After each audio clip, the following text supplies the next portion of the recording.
हाँ, तो आज के इस वीडियो में हम लोग संस्कृत व्याकरण को शुरू से स्टार्ट करेंगे। पहला वीडियो है और जो लड़के फेयर बनाना चाहते हैं तो वो लोग एक नया कॉपी पर स्टार्ट कर देंगे फेयर बनाना। तो स्टार्ट करते हैं हम लोग व्याकरण। पहला है व्याकरण। व्याकरण किसे कहता है, अर्थात व्याकरण क्या है? तो इसका आंसर है व्याकरण एक शब्द शास्त्र है जिसके अध्ययन से शब्दों की उत्पत्ति, विकास एवं अर्थ एवं प्रयोग का सम्यक ज्ञान होता है। सम्यक मतलब सही सही ज्ञान होता है। अर्थात व्याकरण वह शास्त्र है जिसके अध्ययन से हमें शुद्ध बोलना, लिखना और पढ़ना आता है। कह रहे हैं यहाँ शुद्ध बोलना, अर्थात हम लोग पढ़ रहे हैं यहाँ पर व्याकरण लिखा गया है। तो आखिर व्याकरण सही से हम लोग पढ़ रहे हैं तो यही तो है शुद्ध बोलना। लिखना आखिर हम लोग कोई भी चीज़ लिखते हैं, जैसे कि मान लीजिए हम लोग लिख दें राम लिख दें तो राम हम लोग आखिर हम लोग लिखते हैं राम, र के आगे लगाते हैं राम। अगर लिखते हैं हम लोग राम तो र लिखते हैं, इसके बाद आ का मात्रा लगाते हैं, इसके बाद म लिखते हैं। अर्थात क्या सही से हम लोग तभी लिख पाते हैं। तो ये किससे हम लोग सीखते हैं? व्याकरण से सीखते हैं। तो यही तो है व्याकरण। बस अब अगला पॉइंट पे हम लोग जाएंगे। अगला पॉइंट है वर्ण। वर्ण तो इसका हो जाएगा परिभाषा, शब्द का वह खंड जिसका फिर टुकड़ा न हो। अर्थात वर्ण उस मूल ध्वनि कहते हैं जिसका खंड या टुकड़ा नहीं किया जा सके। जैसे क धन अ मिलकर क्या होता है क। अब इसको पुनः तोड़िएगा तो नहीं टूटेगा। यही तो है वर्ण। ये सब बच्चा का सिलेबस है वर्ण।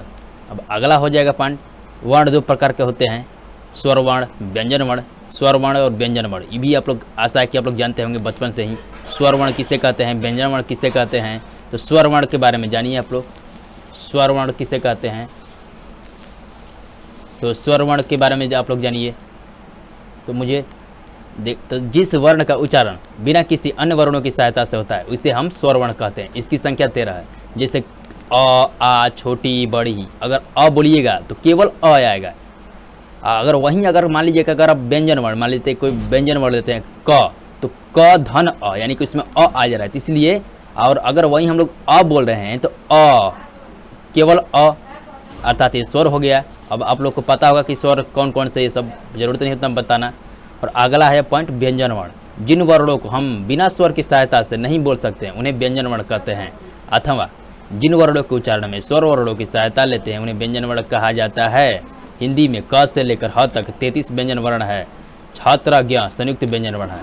तो व्यंजन भी समझ गए क्या होता है। मान लीजिए कि हम लोग क बोल रहे हैं तो क को अगर तोड़िएगा, यहीं उदाहरण में ऊपर वाला यहीं देखिए क में क को अगर तोड़ना है तो क धन अ हो जा रहा है, क धन अ। अर्थात इसमें व्यंजन आ जा रहा है अर्थात इसमें स्वर आ जा रहा है अ।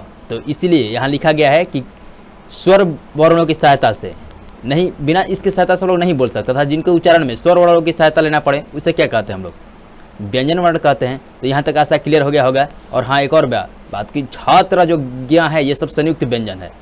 इसको थोड़ा सा देखिएगा, ये सब संयुक्त व्यंजन है।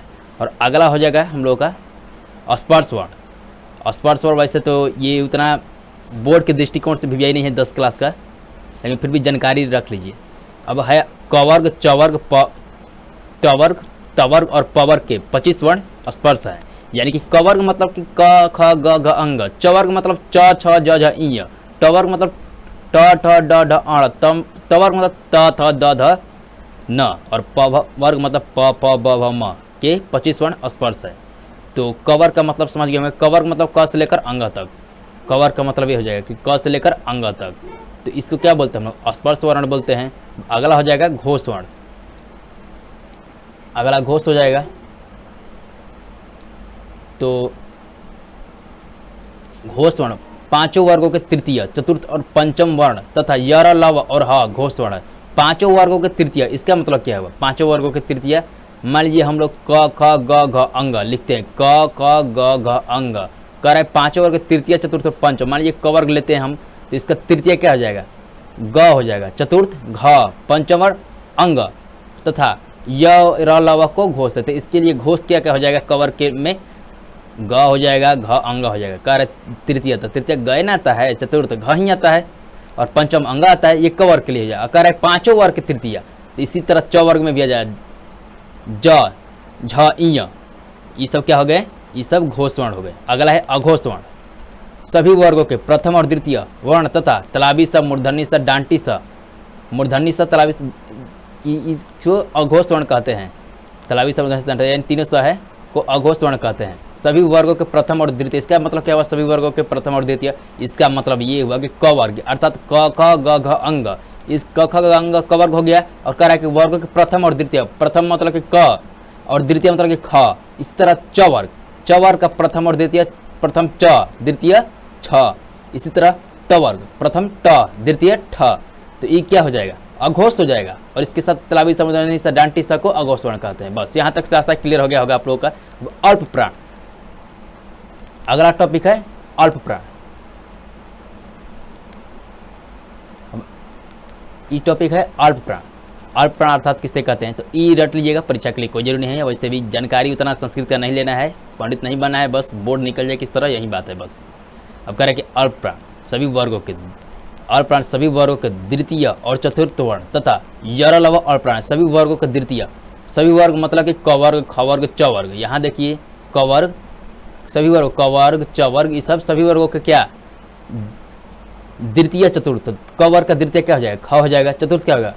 घ हो जाएगा। इस तरह च वर्ग का द्वितीय छ और चतुर्थ झ, ये सब इस तरह समझ जाइएगा आप लोग। और यरलव को अल्प प्राण बोला जाता है, बस जानकारी के लिए, यह सब उतना जरूरी नहीं, बोर्ड में कोई पूछता है। और महाप्राण है सभी वर्ग के द्वितीय, यहाँ गलती लिखा गया है, यहाँ गलती हो गया है यहाँ पर, हाँ यहाँ गलती हो गया। अल्प प्राण का परिभाषा ध्यान से सुनिए, यहाँ पर गलती हो गया है। ये महाप्राण का परिभाषा है, यरलव सही है, लेकिन यहाँ जो सभी वर्ग के द्वितीय और चतुर्थ वर्ण है ये गलत है। यहाँ द्वितीय नहीं होगा, प्रथम हो जाएगा, तृतीय और पंचम। सभी वर्गों के, ध्यान से सुनिए लिखिएगा, सभी वर्गों के प्रथम, तृतीय और पंचम। प्रथम मतलब कि क वर्ग का प्रथम मतलब क, तृतीय मतलब कि ग, पंचम मतलब अंग। इस तरह च वर्ग निकाल लीजिएगा, इससे क्या हो जाएगा? और ये काट लीजिएगा, गलती लिखा गया यहाँ पर, द्वितीय और चतुर्थ नहीं होगा, काट लीजिएगा, जो बोले हैं उसको ही लिख लीजिएगा।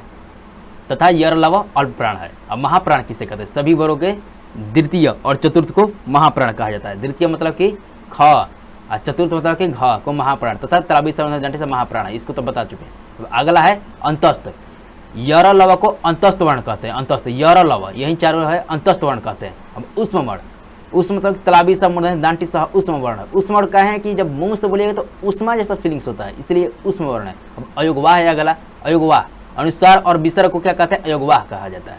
मुझे आशा है कि पूरा आप लोग क्लियर कर लिए होंगे। और यहाँ पर देखिएगा, ध्यान दीजिए, अल्प प्राण का गलती लिखने में गलती हुआ है, यहाँ अब लिखा गया है गलती, इसलिए हम समझा नहीं पाए अच्छा से, और जो बोले हैं वही लिखिएगा। अब आप लोग फेयर भी बना सकते हैं इस वीडियो के माध्यम से। अब लास्ट में आज का क्विज जो कि हमको कमेंट बॉक्स में दीजिएगा। क्या है कि स्वर वर्णों की संख्या कितनी है? बहुत आसान क्विज है, बहुत बच्चा क्लास का है, अभी स्टार्टिंग है।